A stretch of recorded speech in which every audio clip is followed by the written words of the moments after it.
I always knew I wasn't what my parents wanted.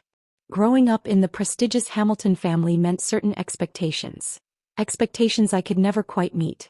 While my sister Madeline attended cotillion balls and charity galas, I spent my weekends volunteering at the local hospital, wearing scrubs instead of designer dresses. Honestly, Sofia, my mother would sigh, picking at my practical clothing with manicured fingers, how do you expect to maintain our family's social standing if you insist on dressing like the help? That particular criticism came during my senior year of high school, right before the annual Hamilton family Christmas card photoshoot. I stood in our marble-floored foyer, wearing my favorite blue sweater, the one I'd bought with my own money from my hospital volunteer stipend. I think I look fine, I said quietly, smoothing down the soft fabric. My sister Madeline swept down the grand staircase in a red Valentino dress, her dark hair perfectly styled. Oh my God, Mom, you can't let her wear that. The Ashworths and Blackwoods will see this photo. We'll be laughed out of the country club. Mom pressed her fingers to her temples. Sofia, please. Just go put on the Chanel dress I bought you. That dress cost more than 6 months of medical supplies for the children's ward, I protested. It's wasteful. Everything is always about that hospital with you, Madeline rolled her eyes. Newsflash, playing nurse with sick people isn't going to get you into our social circle. I looked to my father for support, but he was engrossed in his phone, probably checking the stock market again. He'd made his fortune in investment banking, building the Hamilton name into one of the most respected in our city's elite circles. The fact that his younger daughter preferred helping people to hunting social status was a constant source of disappointment. The photographer will be here in 20 minutes, Mom announced. Sofia, either change into something appropriate or... She let the threat hang in the air. I lifted my chin. Or what? Or don't bother being in the photos at all. I still remember how quiet the foyer got. Even Madeline stopped preening in the mirror to watch what I would do. Fine, I said finally. Take your photos without me. Sofia, Dad finally looked up from his phone, his voice carrying that familiar note of disappointment. Don't be difficult. I'm not being difficult, I replied, gathering my courage. I'm being myself. And apparently myself doesn't fit your image. Mom's face hardened. If that's your choice, then yes, you're right. You don't fit our image. Madeline, darling, let's have the photographer focus on you by the Christmas tree. And just like that, I was erased. Not just from the Christmas card, but from every family photo that followed. Graduations, holidays, charity events. I became the family ghost, present but never seen, at least not in any official capacity. The final straw came at my high school graduation. I'd finished as valedictorian, earning a full scholarship to Johns Hopkins University for pre-med. As I stood at the podium delivering my speech about the importance of giving back to the community, I spotted my family in the audience. Mom was scrolling through her phone. Dad was checking his watch. Only Madeline was paying attention, and that was just to smirk when I stumbled over a word. Later during the family photos, Mom pulled me aside. We'll take the photos in 2 groups, she said briskly. First the regular ones, then a few with you. For private keeping, of course. Private keeping? I echoed. Well, yes. The formal photos are for our social circle, for the club newsletter, for the society pages. You understand. I looked at my sister in her designer graduation gown, custom-made of course, at my mother's perfectly curated outfit, at my father's proud smile, a smile that only appeared when Madeline was by his side. Actually, I said slowly, I don't understand. And I don't think I want to be in any of the photos at all. Mom's relief was palpable. If that's what you prefer. That night I made a decision. If I didn't fit their image, I would build my own. One that would be impossible for them to ignore. Medical school was brutal, but I thrived. While Madeline was making headlines in the society pages for her endless string of wealthy boyfriends, I was publishing research papers and winning prestigious fellowships. Mom and Dad didn't come to my white coat ceremony. They were at Madeline's engagement party to some hedge fund manager. I threw myself into my studies, specializing in pediatric neurosurgery. The long hours and demanding work became my escape from the constant reminders of my family's rejection. The hospital became my home, my fellow doctors and nurses, the family I chose rather than the one I was born into. By 30, I was the youngest head of pediatric neurosurgery at Boston Children's Hospital. My research was revolutionizing treatment protocols. I had patents pending on surgical instruments I'd designed. But to my family I was still just Sofia, the disappointment who chose medicine over money. The society pages regularly featured the Hamilton family, Mom and Dad at charity balls, Madeline's lavish parties in their Hamptons mansion. Sometimes if you looked carefully at the edges of these photos, you could see an empty space where a second daughter should have been. I hadn't been to a family event in years when the invitation arrived. Madeline was hosting a casual dinner party at her new penthouse apartment. Casual in Hamilton terms meant only 100 guests and minimal ice sculptures. "You should come," Madeline said when she called. "Everyone's dying to hear about your job." He said the word like it was distasteful. "My job?" I couldn't help but laugh. "You mean my position as one of the top pediatric neurosurgeons in the country?" "Yes, that." She paused. "Just wear something nice, okay? Not those horrible scrubs." I almost declined, but something made me accept. Maybe it was curiosity about how they'd react to seeing me after so long. Maybe it was the desire to show them that their forgotten daughter had built something meaningful. I arrived at Madeline's penthouse wearing a simple black dress, expensive but understated. The doorman recognized my name but did a double take at my face. Clearly he was used to the other Hamiltons. Inside, the party was in full swing.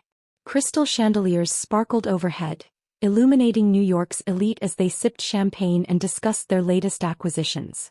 Mom held court near the window, wearing what appeared to be this season's entire Gucci collection.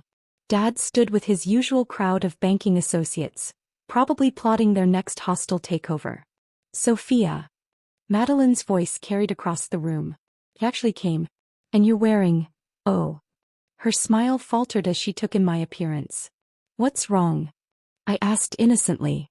"This dress is Versace. Isn't that approved for the Hamilton image?" "It's last season," she hissed. "And where are your accessories? Your jewelry? You look so plain." Before I could respond, Mom swooped in. "Sofia, darling," she air-kissed my cheek. "We weren't sure you'd make it, being so busy with your work." The way she said work matched Madeline's tone perfectly. Some things never changed. "Yes, saving children's lives does keep me rather occupied," I replied smoothly. "More champagne, anyone?" The evening proceeded exactly as I expected.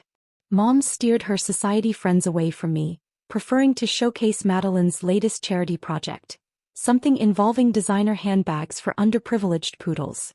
Dad barely acknowledged my presence, too busy bragging about Madeline's husband's recent promotion. Then came the photos. "Everyone gather round," Mom called out. "Harrison from Social Scene is here to capture the evening."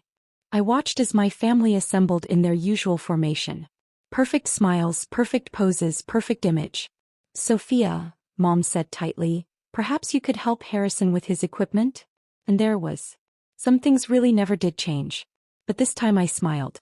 Because what my family didn't know was that tomorrow, their perfect image was going to shatter. And I would be there to watch every moment. The call came at 3 a.m., just hours after Madeline's party. Dad had collapsed in his study, clutching his chest. A possible stroke, they said.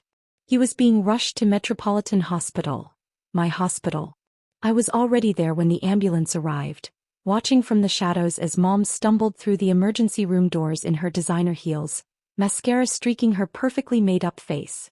Madeline followed, still wearing her party dress, looking lost without a photographer to pose for.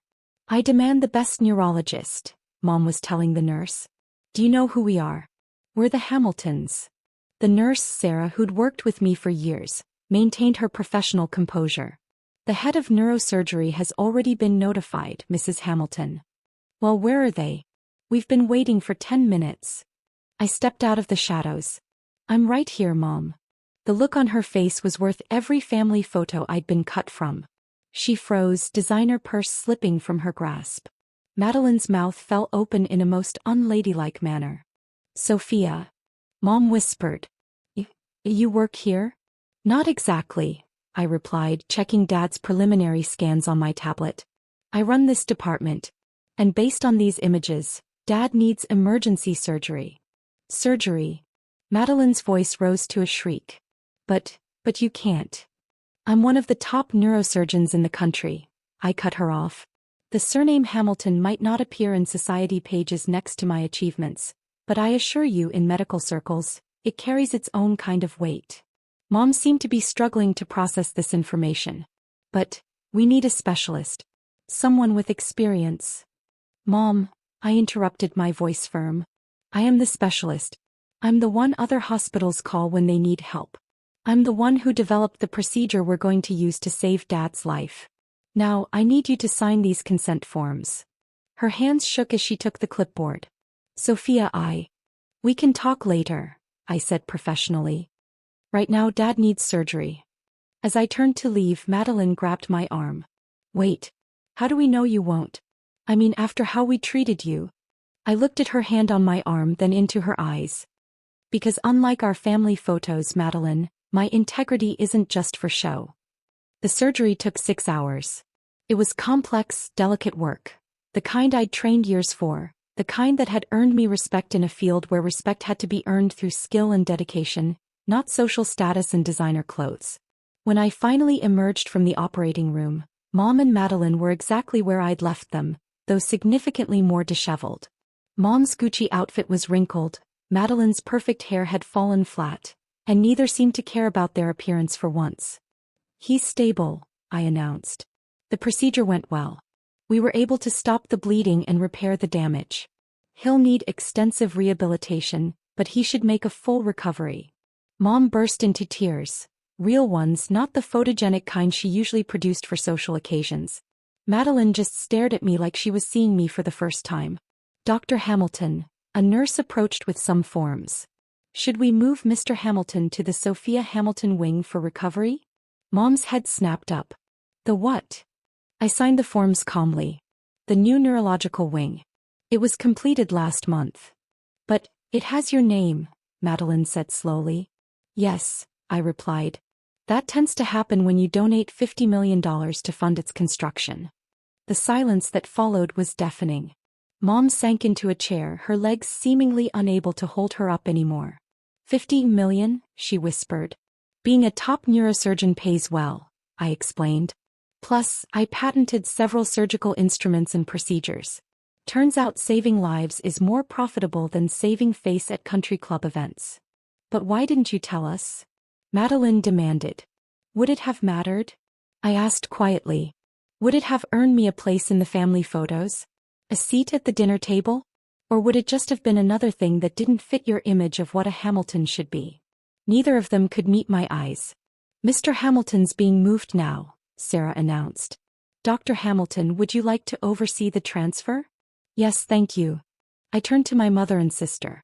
You can see him in about an hour. The wing is on the top floor. You can't miss it, my name's on the wall. As I walked away, I heard Madeline whisper, Mom, what have we done? The next few days were a blur of medical procedures and awkward family interactions. Dad regained consciousness gradually, his recovery closely monitored by the best team of nurses and doctors. My team.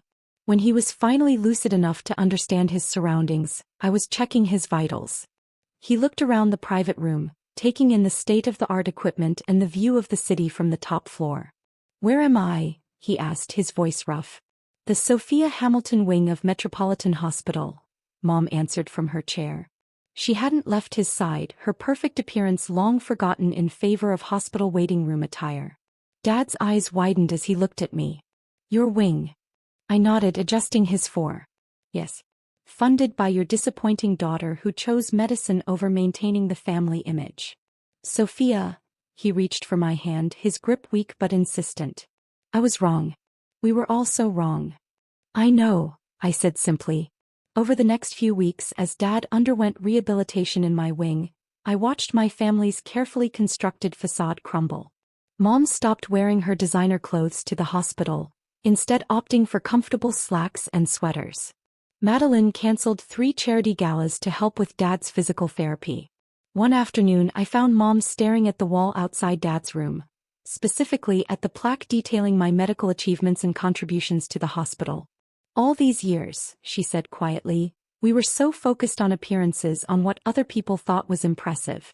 We never saw what real accomplishment looks like. I finished for her.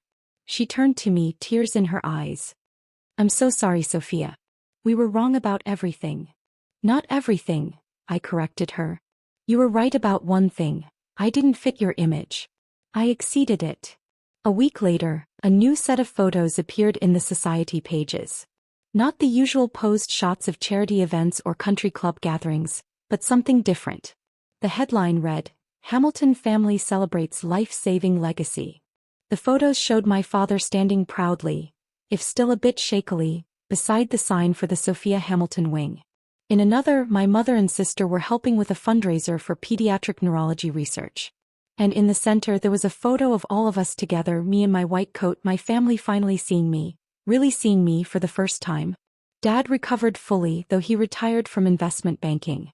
These days he serves on the hospital's board of directors, focusing on making healthcare accessible to those who can't afford it. Mom traded her society luncheons for volunteer work in the pediatric ward. And Madeline, she went back to school. She's studying to become a nurse. The Hamilton name still carries weight in our city, but for different reasons now.